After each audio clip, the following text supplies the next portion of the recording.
I watched my resume, years of late nights, degrees, dreams, crumpled in his hands. He didn't even read it, just tossed it in the trash like it was nothing, while the clients stared at their shoes.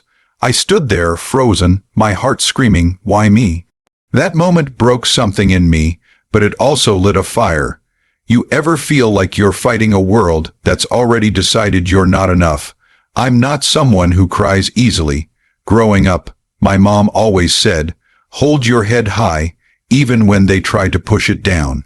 I carried that with me through college, through every internship where I was the only black woman in the room, through every late night perfecting my resume until it was sharp enough to cut glass. I thought I'd built armor. But that day, in that sleek Manhattan office, my armor cracked. It was a Wednesday, one of those crisp fall mornings where the city feels alive, buzzing with possibility. I'd landed an interview at a marketing firm I'd been obsessed with for years. Their campaigns were bold, their client list was elite, and their glass, walled office screamed success. I'd spent weeks preparing, researching their clients, practicing my pitch, even buying a new blazer that made me feel like I could conquer anything. My resume was a story of grit. Magna cum laude, 2 internships, a side hustle that won a local business award. I was ready to show them I belonged. The receptionist smiled tightly when I walked in, her eyes flicking over me like she was sizing up whether I was lost.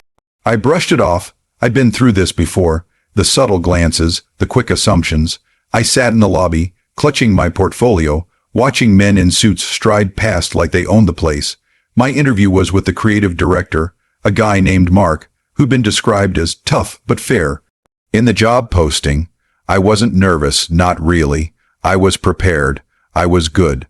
Mark called me in, his handshake firm but his smile thin. The room was all glass with 2 clients, older white men in tailored suits, sitting at a conference table, flipping through papers. They barely looked up when I walked in. Mark gestured to a chair, and I sat, my back straight, my voice steady. I started talking about my experience, how I'd led a campaign that boosted engagement by 30%, how I'd taught myself analytics to stay ahead. He nodded, but his eyes kept drifting to his phone. I pushed through, leaning into my passion for storytelling, how I could bring fresh perspectives to their team. Halfway through, he cut me off. Let's see your resume, he said, like he was doing me a favor. I handed it over, proud of every line. He glanced at it for maybe 3 seconds. 3 seconds for 3 years of my life. Then crumpled it into a ball. My stomach dropped. He tossed it into the trash can by his desk, the paper hitting the bottom with a soft thud. The clients froze, their eyes darting to the floor, the ceiling, anywhere but me. The air felt thick, like time had stopped. You don't have the fit we're looking for, Mark said, leaning back in his chair, his voice casual, like he was commenting on the weather. I opened my mouth, but nothing came out. My mind was screaming. What did I do wrong? Was it my voice, my hair, my skin? The clients shifted in their seats, one of them clearing his throat but saying nothing. I wanted to scream, to demand an explanation, but I just sat there, my hands trembling in my lap. I'd spent my whole life proving I was enough, and in that moment I felt like nothing. I don't remember walking out. I don't remember the elevator ride or the street outside. What I remember is the weight in my chest, the kind that makes it hard to breathe. I'd been rejected before. Jobs, dates, opportunities. But this was different. This wasn't just a no. This was my work, my worth, thrown away like garbage in front of people who didn't even have the decency to look me in the eye. I kept replaying it, wondering if I'd misread the room, if I'd said something wrong. But deep down I knew it wasn't about my resume. It was about me, who I was, what I represented to him. That night, I sat on my couch staring at the wall, my phone buzzing with notifications I ignored. My best friend, Lauren, called, but I couldn't pick up. How do you explain that kind of humiliation? How do you put into words the way it feels to have your existence erased in a single gesture? I kept seeing that crumpled resume, hearing the silence of those clients. It wasn't just Mark's dismissal. It was their complicity, their refusal to speak up. I felt betrayed not just by him, but by everyone in that room. The next morning, I woke up with a fire in my chest. I wasn't going to let this go. I'd spent too long swallowing slights, smiling through microaggressions, pretending it didn't hurt. I called Lauren and told her everything, my voice shaking as I recounted every detail. She was furious, her words sharp and fast. "You need to call them out," she said. "File a complaint, go to HR, something." But I wasn't sure. What proof did I have? It was my word against his, and those clients weren't going to back me up. They'd made that clear when they stared at the floor. I spent days wrestling with what to do. Part of me wanted to let it go, to move on and pretend it never happened. That's what I'd always done. Kept my head down, worked harder, proved them wrong. But this time, the wound was too deep. It wasn't just about the job. It was about the way Mark had looked at me, like I was an inconvenience, like my presence was a mistake. It was about the clients who saw it happen and said nothing. It was about every time I'd felt invisible, every time I'd been told I wasn't enough without anyone saying it outright. I started researching the company. I dug through Glassdoor reviews, LinkedIn profiles, anything I could find. There were whispers, other candidates who'd felt dismissed, employees who'd left after feeling sidelined. Nothing concrete, but enough to make me wonder how many others had stood in my shoes. I found a forum where a former intern mentioned Mark by name, describing him as old school and not great with diversity.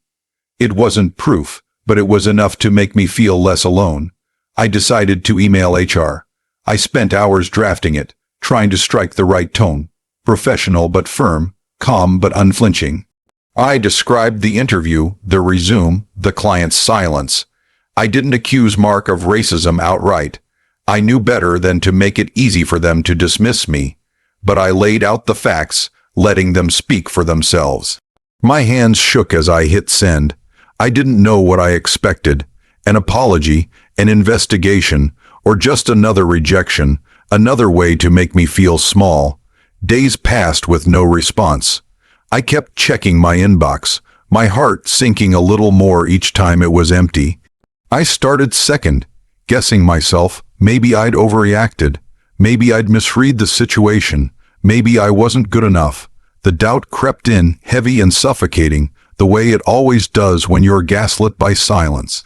I stopped sleeping, my mind stuck on that moment in the office, replaying it like a broken record. I wondered if I'd ever feel confident walking into an interview again. Then, a week later, an email came. It was from HR, short and clinical. They thanked me for my feedback and said they were looking into it. No apology, no details, just corporate jargon. I wanted to scream. I showed it to Lauren, who rolled her eyes. "They're covering their asses," she said. "You need to push harder." But how? I wasn't a lawyer. I didn't have connections or resources. I was just me, a 29-year-old woman trying to make it in a world that kept reminding me I didn't belong. I started talking to other women, friends, former classmates, anyone who'd listen. I was surprised by how many had stories like mine. Not the same, but close enough. Moments where they'd been dismissed, overlooked, made to feel less than. One friend told me about a manager who'd joked about her accent during a presentation. Another said she'd been passed over for a promotion because she wasn't polished enough. The stories piled up, each one a small cut, and I realized I wasn't alone. But that didn't make it hurt less. I decided to post about it online, not the company's name. My lawyer friend warned me about defamation, but a vague version of the story on a career forum. I wrote about the resume, the trash can, the silence. I didn't expect much, but within hours, the post had dozens of comments. Women shared their own experiences, some eerily similar. One said she'd had a manager shred her portfolio in front of her. Another said she'd been told she didn't look like a leader. The support was overwhelming, but so was the anger. How many of us had been through this? How many were still carrying the weight?